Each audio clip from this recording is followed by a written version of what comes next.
Amara sat on the edge of her small bed in their cramped-acra apartment, staring at the empty shelves in the kitchen. The quiet was heavy, broken only by the soft whimpers of her two children playing with worn-out toys on the floor. Just days ago, her husband Kwame had been there, or at least he had seemed to be. Charming, full of laughter and promises, he had swept her off her feet years ago. But behind the smile and the easy talk was a man who spent money carelessly, ignored his responsibilities, and strayed from their marriage more than once. And now he was gone. No note, no phone call, no explanation. Just disappeared, leaving Amara with the weight of unpaid bills, an eviction notice pinned to the door, and the panicked realization that she had no one to turn to. Her children's stomachs rumbled, and she could feel her own hunger gnawing at her ribs. The pantry was empty. The water tank was low.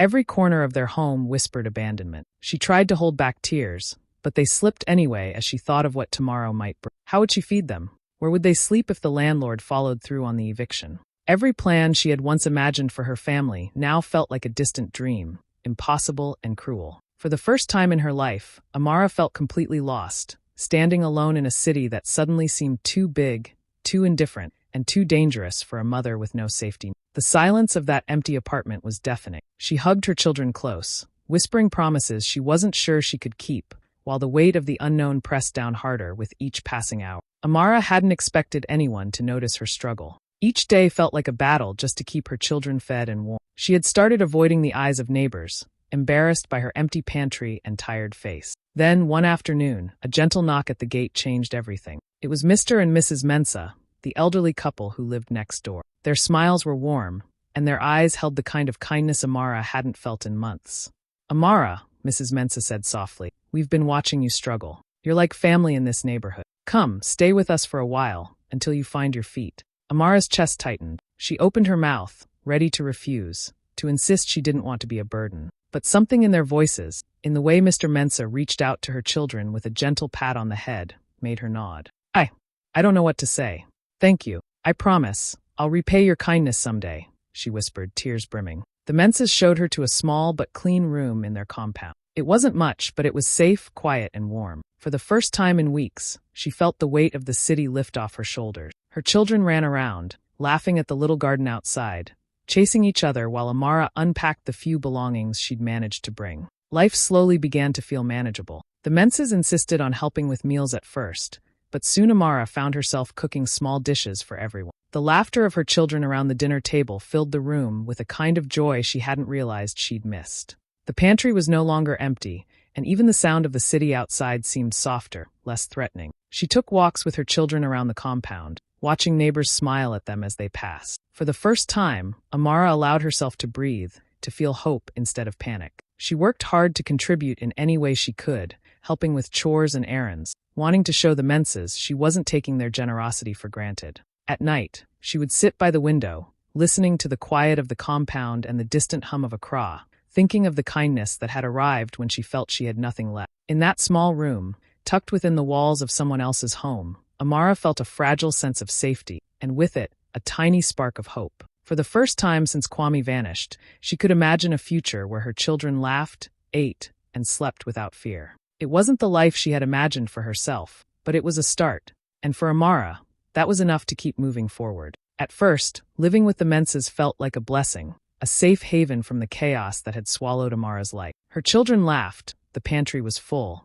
and the walls didn't feel as cold as her empty apartment had been. But over time, she began to notice small changes, tiny cracks in the kindness that had welcomed her. It started with Mrs. Mensah. At first, it was subtle, a sigh when Amara asked for help carrying groceries, a quiet mutter when she spilled something while cooking. Then the remarks became sharper. "You know, not everyone is cut out for this life," she said one morning, folding laundry while her eyes flicked over Amara's tired frame. "We're giving you a roof, and sometimes it feels like you don't appreciate it." The word burden slipped in casually, as if it were just another fact of life. Mr. Mensah wasn't much different. At first, it was small tasks, fetching groceries, sweeping the yard, helping with his tools. Then came errands that pulled her away from her own work, from her children, from her small moments of peace. Babysitting their grandchildren, cleaning their rooms, running to the market for hours. Everything became a reminder of her debt. And if she hesitated, if she asked for a moment to rest, their words cut sharper than any whip. "Without us, you'd be on the streets." Her children began to notice too. At first, it was confusion when their mother's smile faltered under Mrs. Mensah's sarcasm. Then came the embarrassment, the quiet moments when they overheard whispered insults about their mother being lazy or ungrateful. They didn't understand the complexity of adult kindness or cruelty. They only felt the sting, the shame of their mother being belittled in the space that was supposed to feel safe. Amara tried to shield them, to laugh along when Mrs. Mensah made a joke at her expense, to keep her own tears hidden. She reminded herself that this was temporary, that they were only here because the Mensahs had offered help when no one else had. But each comment, each chore, each pointed reminder of her dependence left a mark on her spirit. The weight of gratitude was heavy, but the weight of humiliation pressed even harder. Still, she endured. She smiled while sweeping, while cooking, while running errands, telling herself it was for her children, for their laughter, for the hope of a better tomorrow. But in the quiet of her borrowed room, when the children were asleep, Amara felt a cold truth settling in. Kindness, no matter how well-intentioned, sometimes came with a price, and it was a price she was paying in full. Amara woke up before sunrise, her body already sore from the day before, but there was no time to rest. She had learned quickly that if she wanted to give her children a chance, she had to keep moving. By morning, she was washing clothes for neighbors, scrubbing each shirt and dress until it shone, listening to the familiar complaints about colors fading or collars shrinking. In the afternoon, she walked to the busy streets, selling roasted plantains and peanuts from a small basket balanced on her head, calling out with a smile she didn't always feel. Every coin she earned went straight to her children, fees for school, books, uniforms, even the occasional treat to make their laughter a little louder. Life with the Mensahs grew harder, even as she worked herself to the bone. The small room they had offered felt less like a gift, and more like a reminder of how much she owed them. Mr. Mensah would hand her chores without a word, expecting the laundry done, the yard swept, the errands run, all while reminding her that they had given her a roof when no one else would. Mrs. Mensah had perfected the art of guilt, letting her know through sighs, thinly veiled jokes, and pointed comments that Amara was lucky to be there. Her children watched quietly. They noticed how their mother's hands ached, how she sometimes ate less so they could eat more. They didn't fully understand the sacrifices she made, but they felt the tension, the quiet tension that came from living under someone else's rules while being endlessly reminded that they were guests in their own lot. Amara never complained. She stayed silent, holding her anger and frustration like a secret she couldn't afford to share. Each insult, each additional chore, each glance of impatience was tucked away, replaced by the determination that she would endure this for the sake of her children. Their future, she told herself, depended on her patience and her hard work. Sometimes, as she lay on the thin mattress at night, listening to the distant sounds of the city, she allowed herself a brief moment to cry quietly. But the next morning, she rose again, shoulders squared, basket on her head, hands raw, heart tired but steady. Every sacrifice, every exhaustion-filled day, was an investment in a life where her children would not have to bend under someone else's expectations or survive on borrowed kindness. Amara had learned the hard way that love often required silence, endurance, and endless giving. And as difficult as it was, she carried on, knowing that one day her children would not just survive, they would thrive. And that knowledge, fragile as it sometimes felt, was enough to keep her moving forward. It was a Saturday afternoon, and the neighborhood was buzzing with activity. People gathered for a small celebration in the open courtyard between the houses, children ran around laughing, and neighbors exchanged news and gossip. Amara had been helping the Mensahs with food and cleaning, as usual, moving quietly in the background while the adults talked. She tried to keep her head down, to go unnoticed, but that day, Mrs. Mensah had other plans. As Amara carried a tray of drinks past a group of neighbors, Mrs. Mensah's voice rang out, loud and sharp. "Careful, Amara. Don't spill anything. Not that it would surprise anyone if you did. You know how clumsy you are." Laughter rippled through the crowd, and Amara felt her cheeks burn. Her heart pounded, and for a moment she froze, the tray shaking in her hand. She wanted to shout, to defend herself, but something inside told her to stay silent. The humiliation was raw, almost physical, but she swallowed it, smiled politely, and moved away. That night, lying on her thin mattress, Amara replayed the scene over and over. The sting of being mocked in front of everyone settled deep in her chest. But instead of breaking her, it sparked a quiet determination. She promised herself that one day, things would change. She would not stay invisible. She would not let anyone, not even the Mensahs, have power over her life or her children's future. A few days later, an unexpected opportunity arrived. A local NGO announced a training program in fashion design for young women who wanted to start their own businesses. Amara's hands shook as she read the leaflet. She had always loved sewing, crafting little dresses for her children when she could, but she never imagined it could become more than a hobby. The program offered guidance, materials, and a chance to sell designs at local markets. It was a small window, but it was exactly what she needed. Amara didn't hesitate. She signed up immediately, knowing it would mean long hours, sleepless nights, and juggling her small jobs with the classes. But the thought of finally having a path that was hers, her own work, her own money, her own independence, filled her with energy she hadn't felt in years. She could almost see a future where she stood on her own feet, where her children could laugh freely without fear or shame. That week marked the beginning of change. The sting of Mrs. Mentz's words lingered, but now it fueled her. Each stitch, each lesson, each late night of practice reminded her that the humiliation she had endured was temporary, and the life she dreamed of was waiting if she had the courage to reach for it. For the first time in a long time, Amara felt a spark of hope that could not be snuffed out. She was ready to fight for herself, for her children, and for the future she knew she deserved. Amara threw herself into the fashion program with everything she had. Every day was packed with lessons on tailoring, sewing techniques, and even the basics of running a small business. She practiced late into the night, her fingers sore and her eyes heavy, but she didn't stop. Each stitch was a step away from the life she had endured, a step closer to independence. Slowly, she began to see that the hours of work and exhaustion were turning into something tangible, something that could feed her children and give them a future. Within a few months, Amara's first designs were ready. She nervously set up a small stall at the local market, displaying bright, colorful dresses, skirts, and shirts she had made herself. At first, people passed by, curious but cautious. Then one woman stopped, examined the stitching, admired the patterns, and bought a dress on the spot. Word spread quickly. Soon, more customers came, asking for custom orders, special sizes, and new designs. Amara was thrilled. Each sale wasn't just money in her pocket.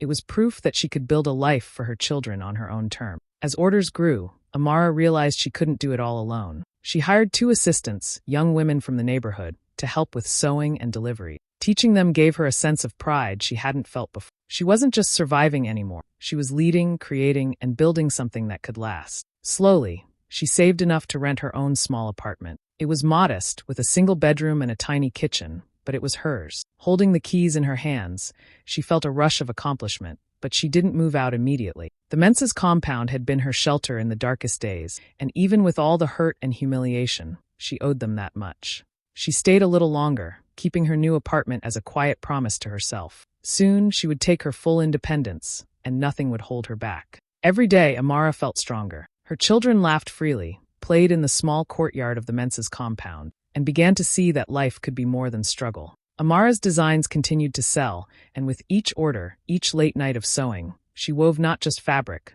but hope and resilience.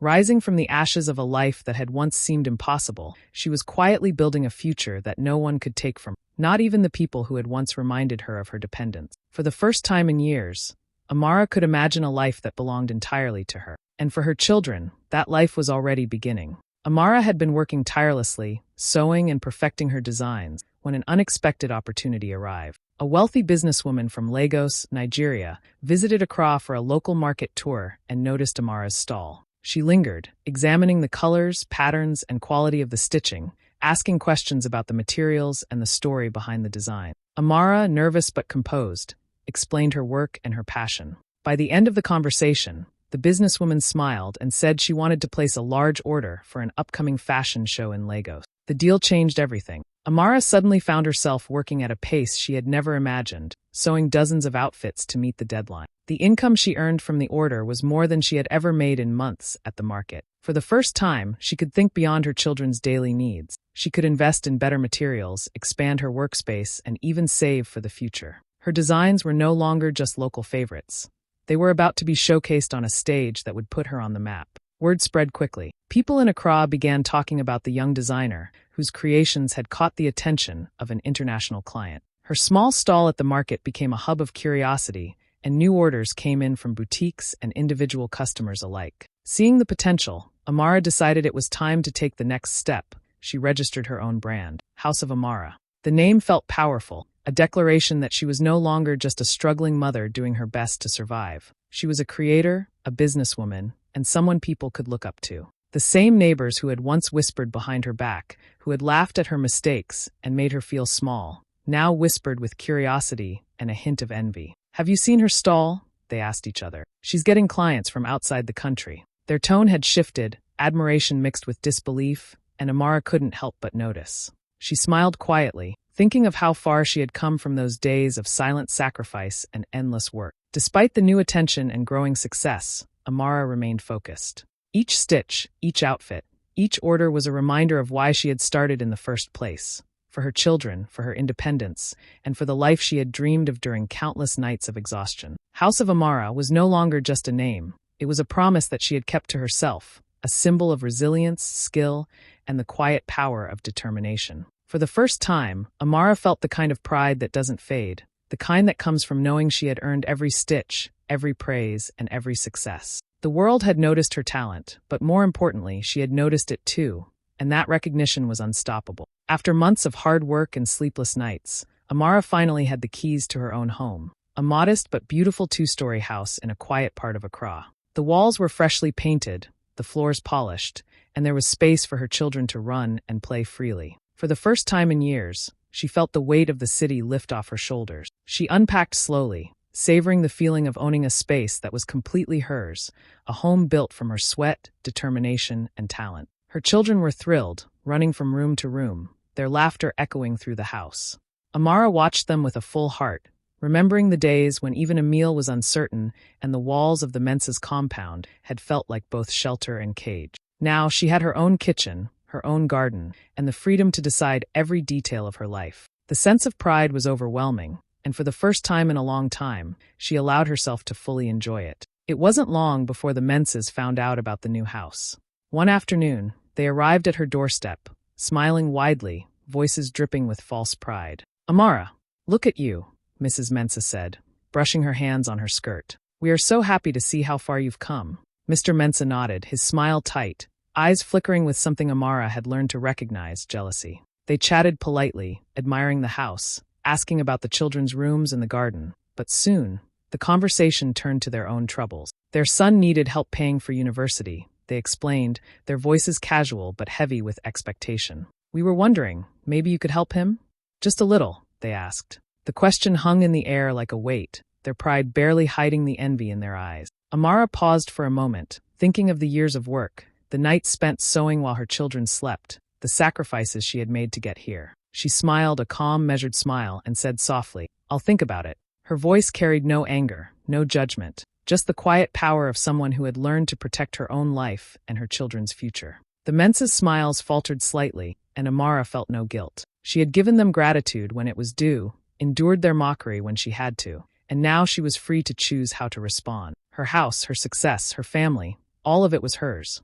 They could stand on her doorstep, talk about pride and generosity, but the truth was clear. The tables had turned. As the Mensas left, Amara closed the door and leaned against it, watching her children play in the sunlight streaming through the windows. For the first time, she felt completely in control of her life. She had built something real, something lasting, and no one, no neighbor, no former helper, no obstacle, could take that away. For Amara, this was more than a house. It was freedom, hard-won and beautifully hers. It wasn't long before whispers started floating through the neighborhood. The same Mensas who had once walked with their heads high, always reminding everyone of the favor they did for Amara, were now the subject of gossip. People said they were drowning in debt, that their endless spending and pride had finally caught up with. The laughter that used to spill out of their compound was gone, replaced by tense voices and late-night arguments. Their son, who had once dreamed of finishing university, was forced to drop out. Tuition fees piled up unpaid, and the family could no longer keep up the image of being comfortable. The disappointment in his eyes was visible even from a distance. Creditors began showing up at their gate, knocking loudly, sometimes even shouting, demanding the money they were owed. Neighbors watched quietly, some with pity, others with a hint of satisfaction. The couple who once held themselves above others, boasting about their generosity toward Amara, now complained in hushed tones about how unfair life had become. Mrs. Mensa, once quick with her sharp remarks, was often seen looking worn out, her head bent low as she walked to the market. Mr. Mensa, who used to bark orders and puff out his chest, now spent most of his time avoiding people, afraid of more questions about money. But neighbors did not forget. As they gossiped, many reminded the Mensas of the past. "Remember how you treated Amara when she stayed with you?" they asked, their words pointed. "You never missed a chance to remind her she was a burden. Look at her now, and look at you." Those words stung, and the Mensas could do nothing but stay silent. Pride had no defense when the truth was that clear. Amara never gloated, never spoke badly of them, though she knew the rumors too. She was too busy building her life, taking care of her children, and growing her brand. But the neighbors remembered everything. They remembered the mocking laughter, the constant reminders of debt, the way Amara's children had overheard insults meant to break their mother. And now, they watched the Menses face their own struggles, stripped of the pride that had once made them so cruel. The irony wasn't lost on anyone. The same couple who once believed Amara would never survive without them now struggled to survive themselves. Their past words returned like echoes, haunting them, while the neighborhood looked on with a mixture of pity and judgment. Regret was written all over their faces, but it came too late. The tables had already turned, and the world had a way of reminding people of the seeds they had sown. For the Menses, the lesson was bitter. The kindness they once gave with conditions had brought them no blessings. And the woman they had tried to keep small was now standing taller than ever, proof that humility and resilience outlast pride every time. The community hall was buzzing with chatter as neighbors gathered for the monthly meeting. Everyone turned when a sleek car pulled up outside. Amara stepped out, radiant in a flowing dress of her own design, her children walking proudly by her side. The sight was enough to silence the room. The young mother who had once struggled for food was now arriving with grace and confidence, a symbol of strength everyone admired. The Menses, sitting near the front, shifted uncomfortably. They forced smiles as Amara walked in, waving at her like old friends. When the chance came, they hurried over, their voices warm, almost too sweet. "Amara, it's so good to see you. We're so proud of how far you've come," Mrs. Mensa said, her eyes darting quickly to the car waiting outside. Mr. Mensa added, "Yes, you've done so well. Maybe now we can all support each other again." Amara listened quietly, her smile calm but unreadable. Then, in a steady voice, she said, "I'll never forget you gave me a roof when I had none. But I'll also never forget how you made my children cry. That debt I've already paid in full." Her words were simple, but they cut deep. The room fell silent, neighbors watching closely, some nodding in quiet agreement. Without another word, Amara turned and walked out, her children holding her hands, their heads high. The car door closed behind them, and as it drove away, the final thought echoed in every mind. They thought she'd always need them. In the end, they were the ones left needing her.